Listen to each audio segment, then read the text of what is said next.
Nacido en 1941, don Jesús Héctor Benavides Fernández se graduó como arquitecto por solicitud de don Benigno, su señor padre, pero fue en 1960 cuando encontró su vocación y decidió iniciarse en la radio.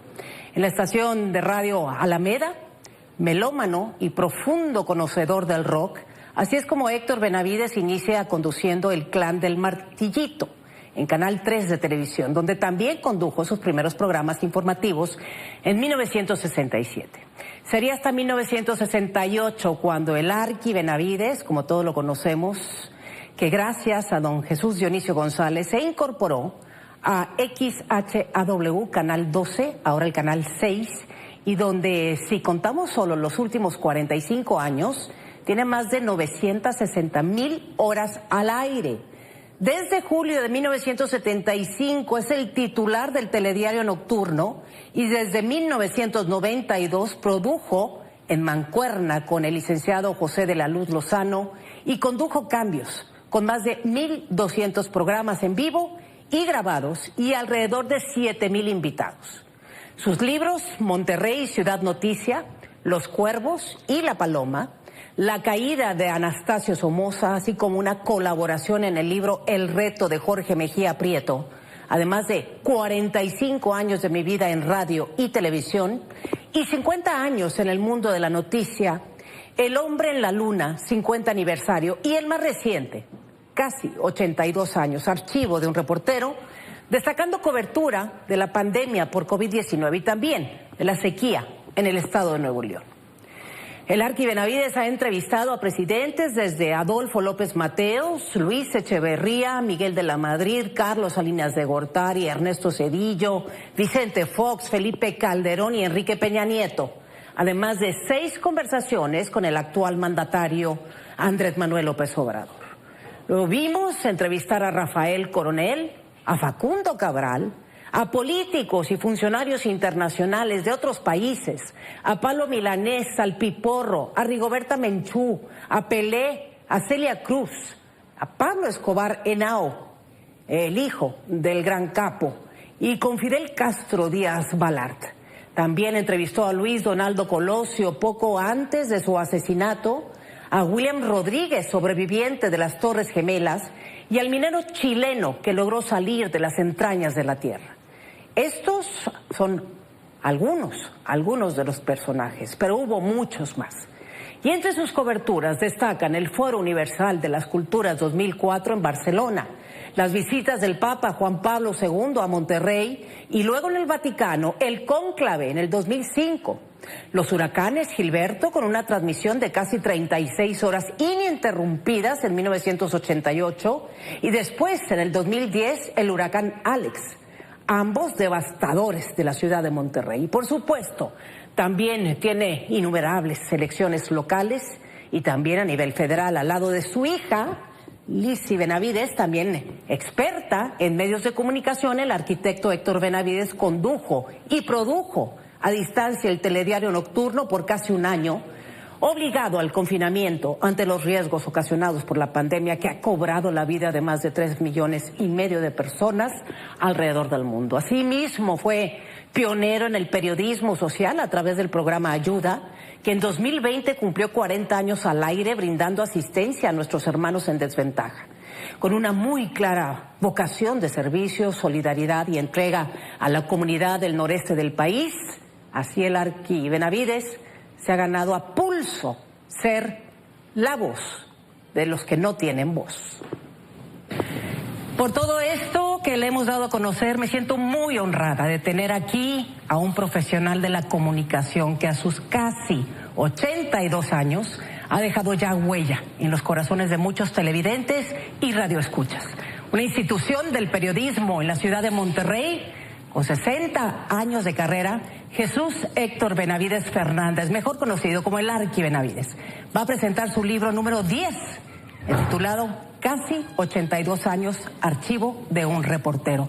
Arquitecto, muchas gracias por estar con nosotros. Al contrario, Magda, muy contento de que me haya invitado y sobre todo hacerlo en este sitio, porque aquí era un estudio de grabaciones de Pipsa, publicidad y producciones. Fue una etapa de la empresa nuestra, ¿no? Claro, de multimedia, sí. Cuando aquí se hacían jingles, se tenía una consola profesional y venían todos los artistas gruperos de aquellos años. Wow. Aquí donde estamos. ¿Cuánto material tiene usted en su cabeza, en su memoria? Es increíble. Y precisamente yo quisiera que nos contara qué vamos a encontrar en las páginas de casi 82 años, Archivo de un Reportero. Bueno, hemos vivido en los últimos, 3 años, yo diría, al menos para mí. Yo salí de un problema de le decía a usted, sí, estrangulamiento en la tercera vértebra lumbar y no podía caminar, caminaba 5 metros y tenía que hacer un descanso. Fue el 2019, fue terrible para mí. Me tuvieron que hacer también una infiltración. Y el doctor Catarino y el doctor Cantizani, muchas gracias, que me sacaron, me volvieron a poner en circulación. Pero luego llega la pandemia y por razones de la edad, ya pasaditos los 80, ¿no? Estaba casi llegando a los 80. Sí. O los acababa de cumplir. 2019. No, ya en el 2020. Ya en el 2020. O sea, el año pasado, el año anterior, como le digo, con problemas simplemente de poder caminar. Sí, de movilidad. Y pues yo ya me veía en una silla de ruedas, etcétera.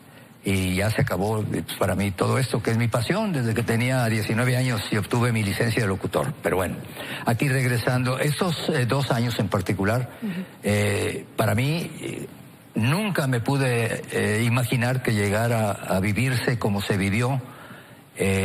Para mí ese año de marzo 19 hasta marzo 3 del año siguiente, marzo 19 por razones de la edad, población vulnerable, pues quédese en su casa y vamos a ver. Y pasó un día y al día siguiente estábamos transmitiendo ya desde la casa de usted. Gracias. Con apoyo del señor Eliud Ramos en una primera etapa y luego ya se quedó mi hija Esther Alicia Benavides Mier a operar. Ella hasta cambiaba de escenografía. Una experiencia muy bonita pero dolorosa porque pues sin poder salir y sin ver lo que acá yo veía en la televisión, que eran calles solas, negocios cerrados y pues la información que nos llegaba, ¿no? Mire, desde ahí transmitíamos. Sí, exactamente. Estamos viendo efectivamente las fotografías de muchos de los recuerdos de los personajes con los que usted convivió y las coberturas tan impresionantes que hizo en términos periodísticos. Mire, el antes y el ahora. Ahí está, exactamente así. ¿Ahí qué edad tenía? ¿Lo recuerda? Bueno, ahí ya sabes. No, ahí tenía, mire, ahí en mis 80 años en a propósito. 80 años, exactamente. Entonces, el día 3 de marzo ya del año 21, regreso yo aquí, ¿verdad? Y ya me incorporo de nuevo, después de casi el año de transmitir desde donde estábamos viendo ahí. Y después de eso, ya en el 2022, desde fines del 2021 empezamos a advertir en los telediarios de una posible sequía. Sin duda. Y veíamos con mucha tristeza de que las autoridades, para empezar, los alcaldes, ni siquiera nos sabían decir con cuántas pipas tenía para una emergencia. Yo ya he vivido como 3, pero ninguna como la reciente. La más reciente. Allá en los años 70, luego vino una en el 98, porque Exacto, conservo ahí material del programa de los domingos, sí, donde se hablaba de la desalinización. Era un proyecto del Tecnológico y una empresa estadounidense para desalinizar el agua del Golfo, como se hace en Israel, y traerla. Bueno, como que las autoridades de estos últimos años no tenían el antecedente de que estábamos sujetos a la naturaleza, que finalmente vino a ponernos en la realidad. Sin duda. Porque recuerde usted todos estos meses, abril, mayo, junio, y todavía algunos sectores como el municipio de García, que es un municipio del área metropolitana, pues ya les dijeron que hasta dentro de un año se va a contar ya con un servicio regularizado, porque creció de manera desordenada la mancha urbana, el área metropolitana de Monterrey, de tal suerte que inclusive hay muchas torres en construcción que están suspendidas. ¿Cómo se va a subir el agua a un piso? Tienen que buscar la factibilidad de que haya agua. Claro, y ya les dijeron que no se pidieron permisos. Eso pone de manifiesto corrupción. Correcto. Corrupción en ciertos niveles de la administración municipal y estatal también, ¿no? Entonces, esos 2 años muy, muy difíciles, sí, yo no los había vivido y Le repito, nunca creí que se pudiera ver esto que estamos observando, estas enormes filas. Filas para conseguir el agua. Porque no era nada más en sectores deprimidos, que ya vemos que no tienen el servicio. No, en pleno primer cuadro de la ciudad se veían estas hileras interminables. Aquí en la Loma Larga, que usted sabe, cruza de oriente a poniente la ciudad, y aquí el cañón del Guajuco, la parte alta, de donde era Celso Piña, aquí toda esa zona que nos siguen hablando, que no se regulariza el servicio del agua a pesar de lo que diga la autoridad.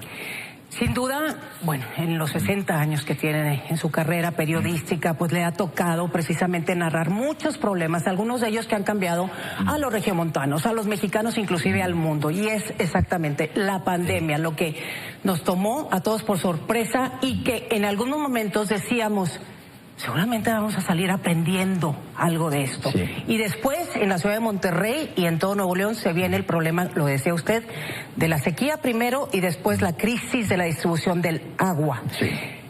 Pero además aquí le toca un cambio de administración. ¿Sí? ¿Cómo se movió usted en la información de la administración anterior, la de Jaime Rodríguez Calderón, con la reciente administración de Samuel García? ¿Algo cambió o era tener que estar llamando la atención de las autoridades todo el tiempo? Mire, creo yo que se esperaba más. No lo digo por mí, sino va uno sintiendo el pulso en este caso del radioescucha o televidente que nos sigue. Y veo yo decepción, porque se ha prometido y no se ha cumplido, con la diferencia de que cuando entró el señor, el señor ingeniero agrónomo Jaime Rodríguez Calderón, aquí además de ataques constantes contra los medios de comunicación, todos, pero en particular difamaciones, calumnias que se circulaban en redes. Además de eso se dijo que se iba a meter a la cárcel a medio mundo y no se metió a la cárcel ningún funcionario. Ninguno, porque además al parecer no había los suficientes elementos como para hacerlo. Correcto. Está sucediendo lo mismo ahora.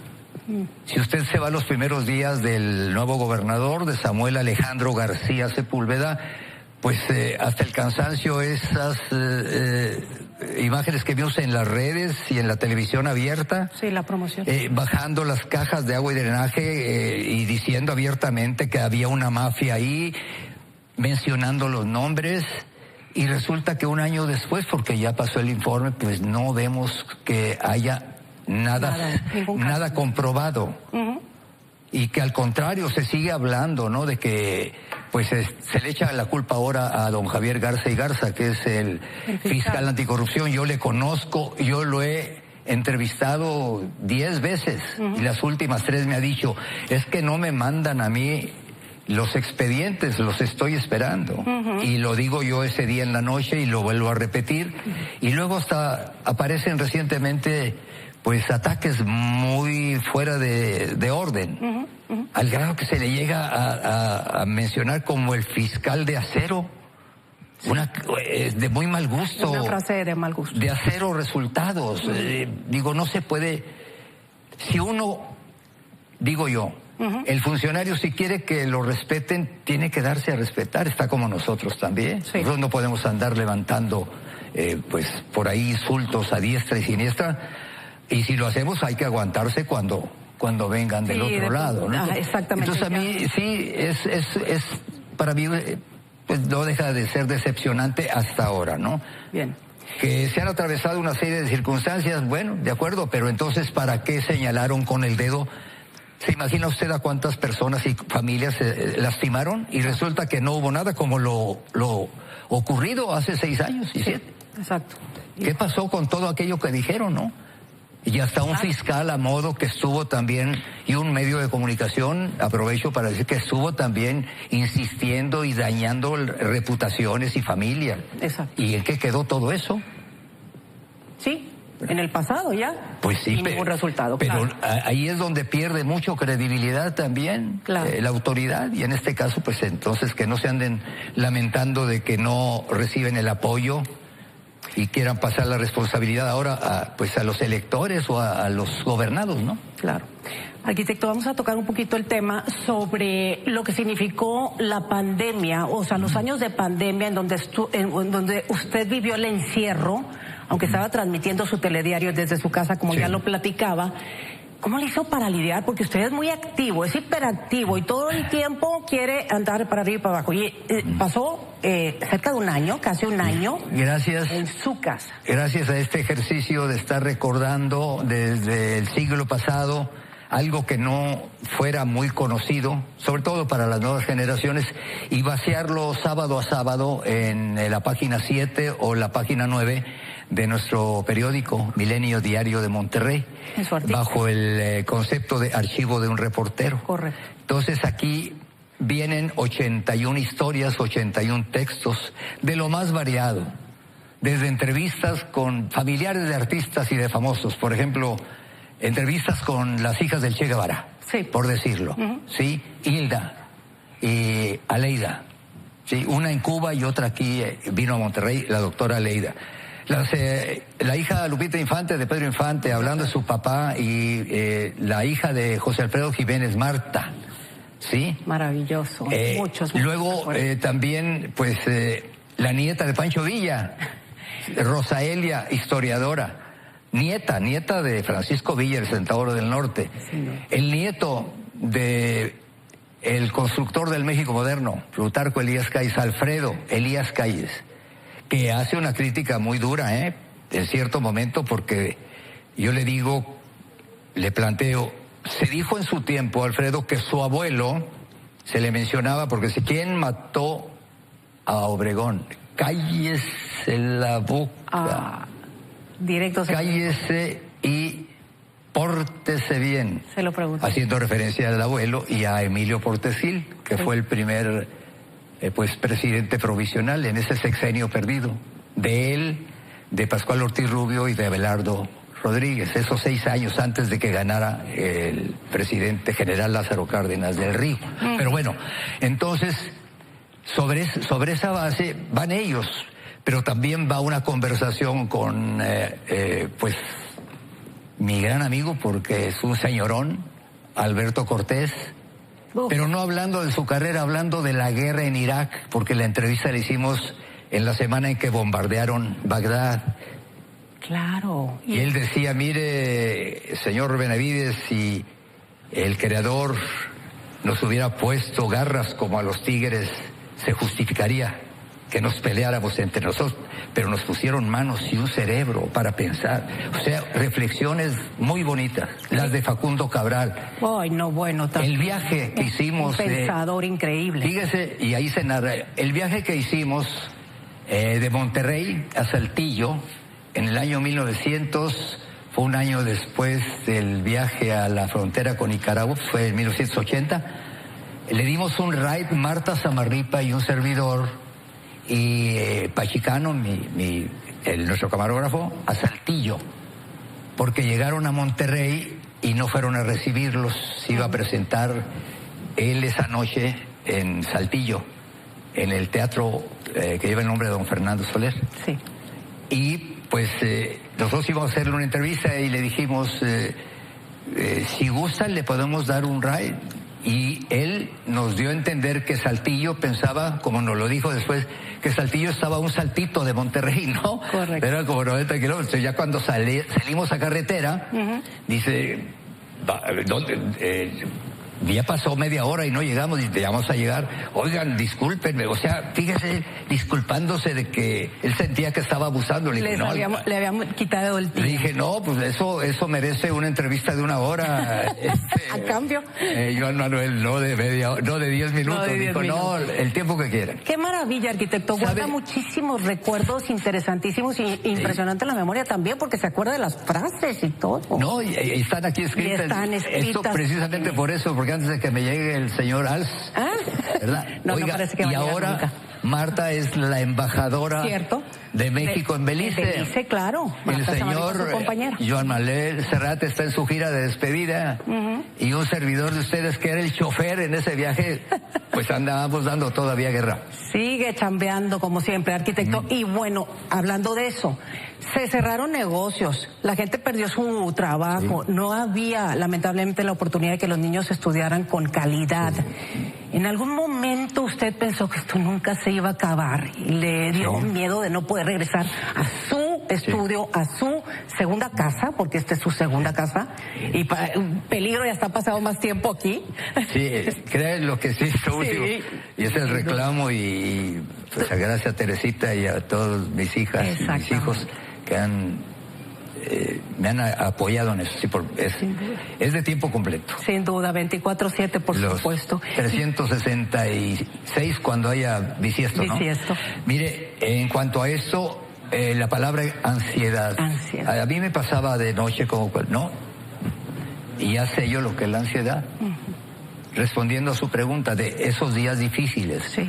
Y en esos días difíciles es cuando nace de alguna manera la idea del libro, platicando con Joel Sampaio. Una medianoche él se estaba recuperando de su enfermedad. Sí, padecimiento que tenía. Y finalmente pues murió. Y yo en esa época también un poquito ya con ansiedad, pero también viendo a un especialista, un psiquiatra que me ayudó un poquito a salir. Pero ahí surgió el escribirlo. Yo le decía a Joel, escribe. Dice, ya lo estoy haciendo. Bueno, así me decía él. Sí.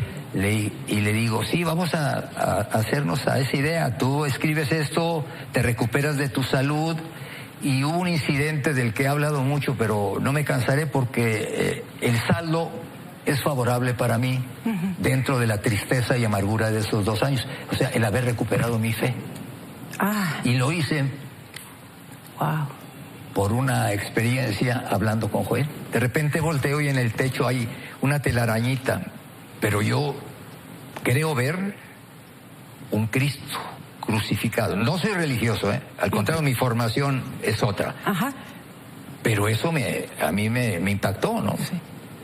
Se lo he platicado a algunos y dice, bueno, algún día tenías tú que reconocer la educación religiosa que recibiste de niño, ¿no? En un hogar católico, apostólico, romano, con primera comunión y confirmación, bautizo, todo. Entonces, eso es lo positivo que a fin de cuentas yo saco de esta experiencia. Y entonces yo le digo a Joel, oye, Joel, te voy a mandar una foto y dime tú lo que ves. Ahí está don Joel, en las imágenes las tenemos acá. A ver, así como apareció ahí, me dice y contesta, es un Cristo. Él también lo vio, lo pensó así lo sintió. Wow. Así. Parece de película o de cuento de ficción, ¿no? Así. Wow. Y entonces surge esto ya casi textual. Dice, Joel me dice, ojalá que con esto recupere mi salud. Ay, arquitecto. Y yo le dije, y yo, mi fe. Él no la recuperó, yo sí. Así es, pero bueno, guardamos todos los recuerdos, por supuesto, una gran cantidad de recuerdos de don Joel.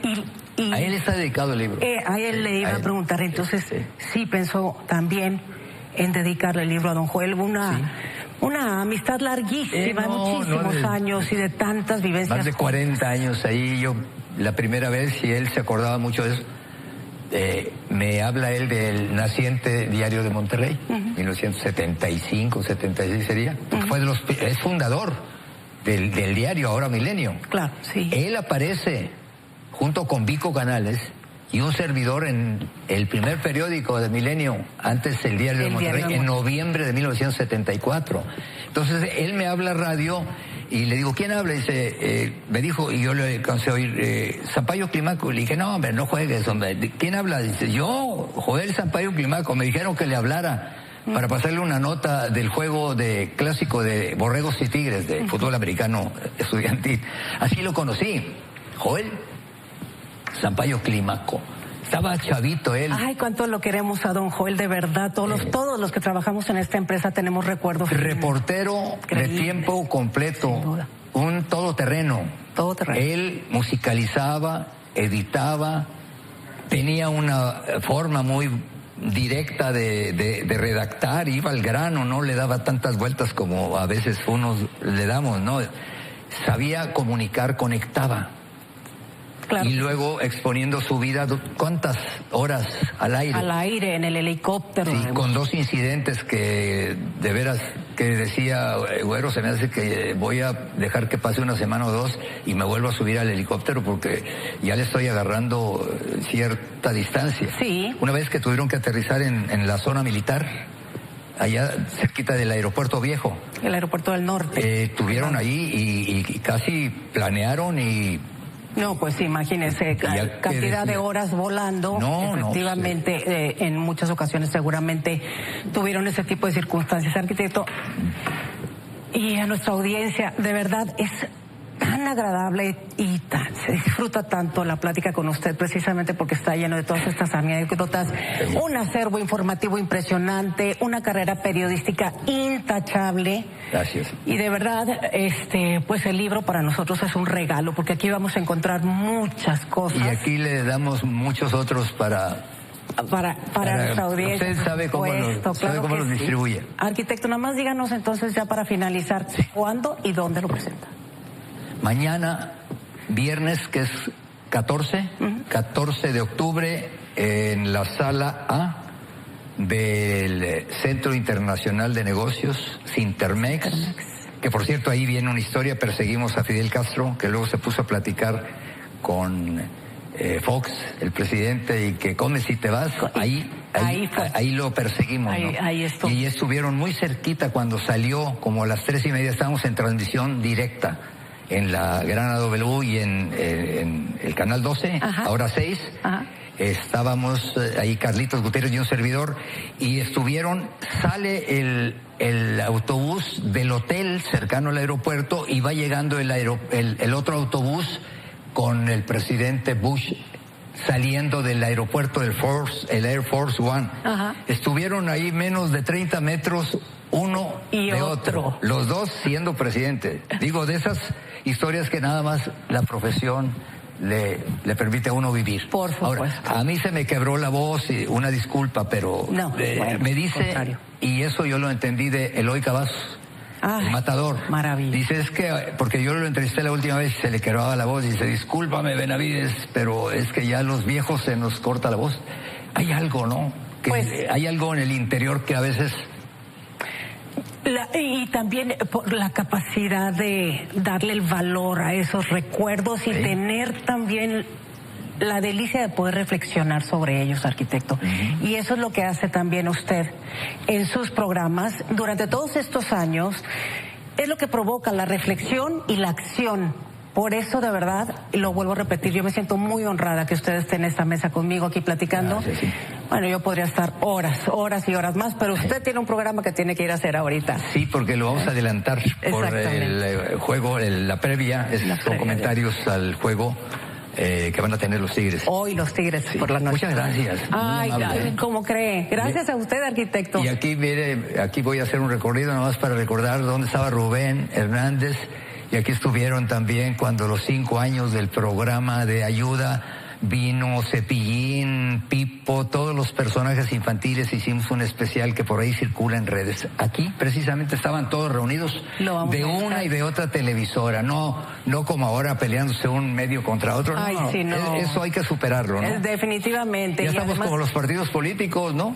Ay, sí, no, qué horror. La verdad es que sí, el debate se ha vuelto pues nada interesante, la verdad, para quienes sí estamos interesados en la realidad, en la oportunidad y, digamos, la información exacta y oportuna. Si queremos que nos respeten, hay que respetar al auditorio y al teleauditorio sobre todo, ¿no? Por eso no le entramos a ese juego.